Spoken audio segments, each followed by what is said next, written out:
Salut à tous, aujourd'hui dans cette vidéo je te présente les actions que je vais acheter et suivre pour le mois de février 2025.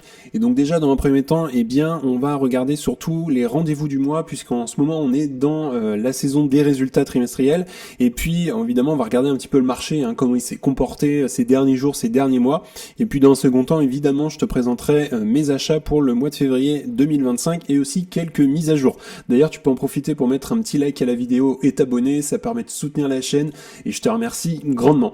Alors quelques petits rappels, comme d'habitude, ici dans cette vidéo, je vais pas faire une analyse complète des actions. J'explique vraiment simplement mes achats pour le mois de février 2025, mais il convient évidemment de faire tes propres analyses, d'aller plus loin dans les recherches des différentes actions. Et donc ici, je ne donne pas de conseils en investissement. Je rappelle, je défends l'investissement long terme sur la chaîne. Je fais pas du tout de trading, c'est pas du tout la même chose. Alors si on commence déjà dans un premier temps avec ce petit calendrier de la première semaine de février, il y a quelques entreprises que je vais suivre notamment, et on aura ce lundi Palantir forcément que je vais regarder dans un premier temps. Mardi, autre entreprise qui va m'intéresser et dont je suis exposé, c'est PayPal, donc juste avant l'ouverture des marchés. Et puis après la fermeture des marchés, on aura AMD que je vais suivre, évidemment Google où je suis assez fortement exposé, et puis aussi fortement exposé c'est Enphase qui va publier aussi ses résultats mardi soir après la fermeture des marchés. Ensuite, mercredi, on aura Qualcomm que je vais suivre également en termes de résultats. D'ailleurs, j'en suis en train de penser, je l'ai pas entouré, mais c'est Walt Disney que je vais également regarder juste avant l'ouverture. Si on regarde pour jeudi, on aura Amazon. Donc là, c'est la dernière grosse entreprise à publier ses résultats. On aura Nvidia, mais bien plus tard, fin février. Et on a Amazon à la fin du marché, et puis on a également Fortinet que je vais regarder, et pareil à la fin de fermeture du marché. Donc ça c'est pour les résultats des entreprises. Et puis donc si on regarde notamment l'état du marché, notamment du S&P 500 qui est l'indice phare notamment du marché américain qui représente vraiment les 500 plus grandes entreprises, ça se porte plutôt bien globalement. On a eu une légère correction d'ailleurs au mois de janvier quand même. On a commencé à peu près ici, donc on était autour un peu plus des 6000 points, autour des 6050. On a corrigé quand même, on a eu un plus bas à peu près fin janvier, on est tombé à peu près aux 5800 points. Et puis on est quand même pas mal remonté et on a été encore plus haut et on a touché au-dessus des 6100 points bien évidemment. On a légèrement corrigé et là voilà, on est un petit peu près là. Donc le marché se comporte plutôt bien pour l'instant. Globalement on a des petites corrections, c'est tout à fait normal, mais là on n'est pas du tout dans un crack ou de grosses corrections, mais peut-être que ça arrivera un jour, ça on peut pas le savoir. Si on continue notamment avec ce graphique, donc on va regarder notamment la courbe rose, c'est le forward PE ratio donc des 8 méga caps en rose, donc c'est-à-dire en gros Amazon, Alphabet, Apple, Meta, Microsoft, Netflix, Nvidia et Tesla. Alors si on regarde un petit peu quand même globalement par rapport à il y a quelques mois, on est quand même assez cher, on a un forward PE autour des 30 voire même 31 à peu près. Il y a quelques mois, plutôt en milieu d'année 2024, on était autour des 28 de PE.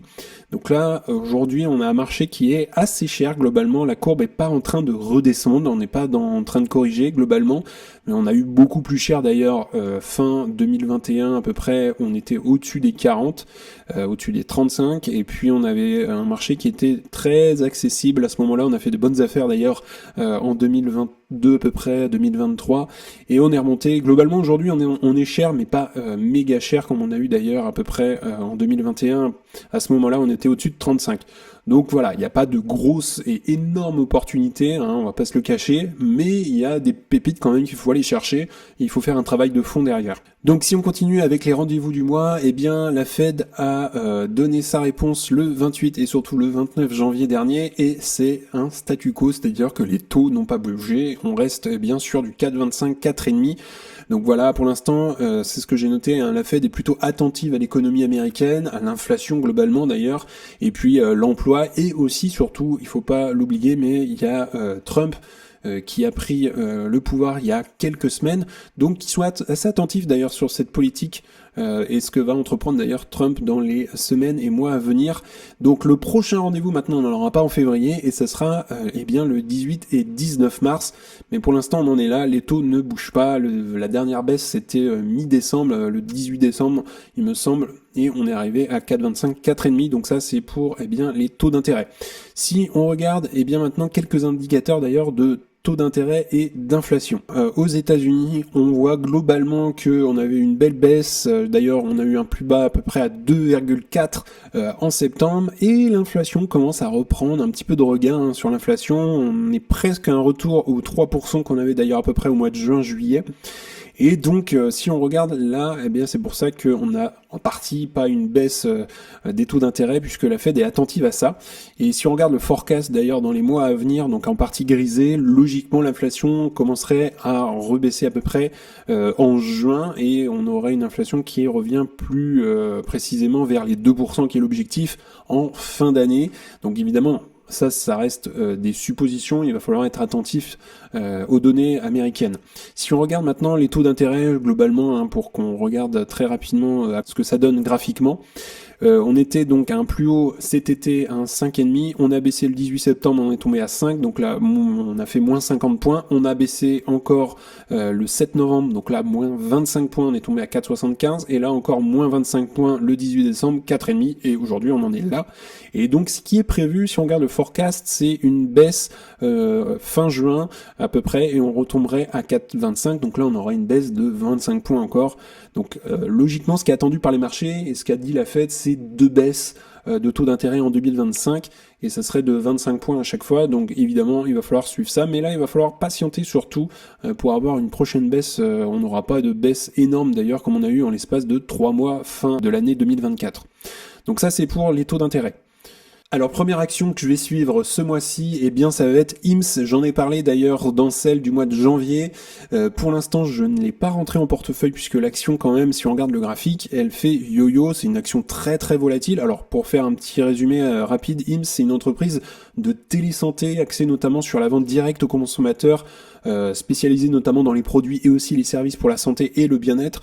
Et en fait, son modèle, il repose sur la création d'une plateforme numérique qui connecte directement les utilisateurs avec les professionnels de santé pour des consultations en ligne notamment, des suivis de livraison de médicaments. Et puis aussi, c'est ça la spécialité de IMSS, ce sont des traitements personnalisés, évidemment en fonction des besoins qu'on a. Et elle cible notamment des marchés comme la santé sexuelle, la dermatologie, la perte de cheveux, la santé mentale. Et ça mise surtout et bien sur l'accessibilité, la confidentialité et aussi l'expérience utilisateur qui est simplifiée.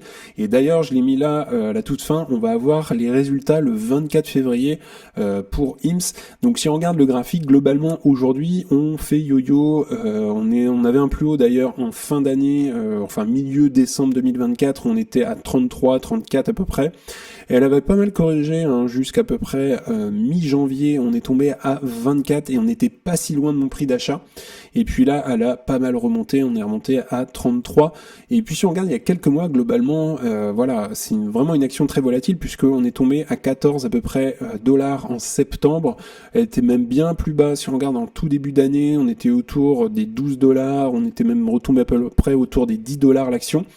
Et donc d'après mes analyses, moi, mon prix d'achat serait sous les 20, concrètement en étant un peu plus précis, on serait autour des 17, 19, là on commencerait à avoir un bon retour sur investissement d'après mes analyses. Donc voilà, c'est la première action que je vais suivre ce mois-ci. Elle pourrait très vite recorriger, d'ailleurs, vu que c'est une action très très volatile, ça pourrait très vite retomber sur les 20, comme ça pourrait d'ailleurs continuer à remonter, mais on va être surtout très attentif ce mois-ci bien aux résultats qui vont arriver le 24 février. Alors d'ailleurs, si on regarde bien le business de IMSS, donc aujourd'hui l'action est cote à 37, elle est pas mal remontée, mais globalement on a une entreprise qui est en début de croissance, en début de la courbe en S, et donc si on regarde le chiffre d'affaires, eh bien on a une croissance annuelle quand même de 100%, ce qui est absolument énorme, mais on voit c'est une entreprise très très jeune, et on est à plus 80, plus 93, plus 65 par an, donc c'est absolument énorme.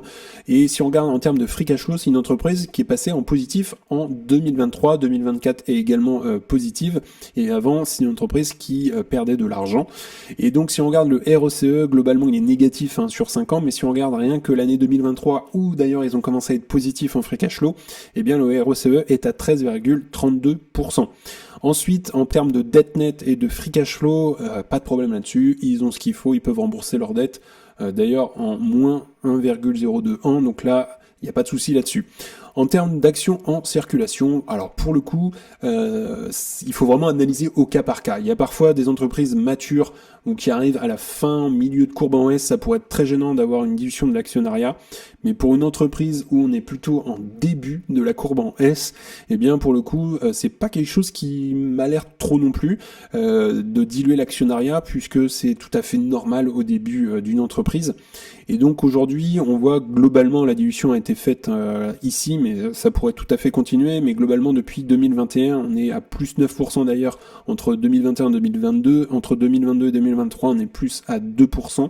Donc voilà, la dilution a été faite surtout quelques années avant.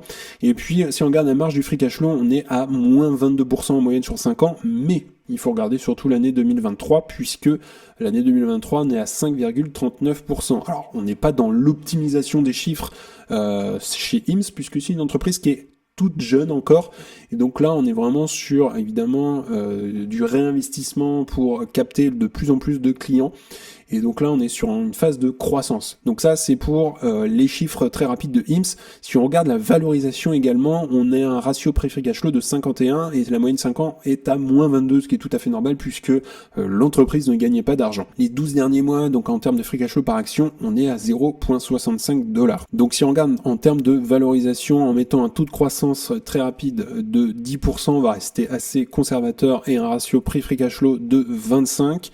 Eh bien, si on veut une marge de sécurité et un retour sur investissement assez sympa quand même, donc on va viser au moins le 13% avec ce type d'entreprise, on serait à 19$ le prix d'achat. Pour l'instant, on n'y est pas.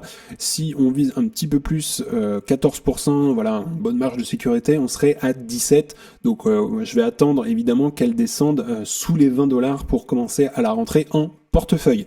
Donc ça c'est pour IMSS. Deuxième action, c'est Celsius. Vous la connaissez puisque ça fait un petit moment, ça fait plusieurs mois que je l'achète d'ailleurs dans cette partie-là, puisque j'ai commencé à la rentrer en portefeuille sous les 31$, à peu près aux 31$, et je continue évidemment à construire ma position. C'est aussi une action de croissance, on est vraiment au tout début de la courbe en S, et donc là, pour le coup, je rentre doucement tous les mois un petit peu l'action, puisque c'est assez volatile comme entreprise, et donc mon prix d'achat aujourd'hui il est sous les 31, et on aura les résultats d'ailleurs le 6 mars pour Celsius, me semble-t-il, mais j'ai un doute si c'est même pas fin février. Donc voilà, globalement Celsius, entreprise qui fabrique des boissons énergisantes mais plutôt axée sur la santé, on n'a pas de sucre dedans, et globalement plutôt axé bien-être et santé. Troisième action, c'est Enphase. Donc là ça fait encore bien plus longtemps que j'en parle d'ailleurs en vidéo, puisque j'ai commencé à l'acheter bien avant Celsius, et aujourd'hui je l'ai mis là, ça va être une pause notamment au mois de février. Il est possible que j'en achète une, voire deux grand maximum encore, mais pour l'instant ma position va être plutôt bien construite, et il faut faire aussi attention à l'équilibre en pourcentage dans le portefeuille. Pour rappel, je vise sous les 90$ aujourd'hui, donc on y est largement. Globalement, si on regarde un petit peu ces dernières semaines, ces derniers mois, Enphase était tombé au plus bas d'ailleurs après l'élection de Trump, d'ailleurs il y avait eu ça. Sur les 60$, elle avait remonté autour des 76, et là, elle a recorrigé d'ailleurs en janvier. D'ailleurs, on voit la baisse, mais il y a aussi, il y a eu l'inauguration du président Trump, et donc là, on revient sur quelque chose qu'on avait d'ailleurs à peu près fin novembre. Donc globalement, c'est une entreprise qui est pour moi toujours intéressante à un bon prix, mais je vais ralentir, voire même stopper pour l'instant mes achats sur Enphase et me concentrer sur d'autres entreprises pour évidemment équilibrer un peu plus le portefeuille. Alors si on continue avec la quatrième action, c'est Adobe. J'en ai parlé dans celle du mois de janvier également. Adobe, pour le coup, c'est une entreprise qui était pas si loin de mon prix d'achat globalement, puisque j'avais dit qu'elle m'intéresserait sous les 400$. Pour l'instant, elle n'y est pas, elle n'est pas passée sous les 400, on n'était pas si loin d'ailleurs, mais elle a pas mal remonté, on est passé à peu près des 410, je crois, dans mon souvenir, au plus bas, et elle est repassée à 440 à peu près. Et donc là, pour l'instant, l'entreprise, moi, je la trouve un peu chère globalement, mais elle n'est pas non plus surévaluée.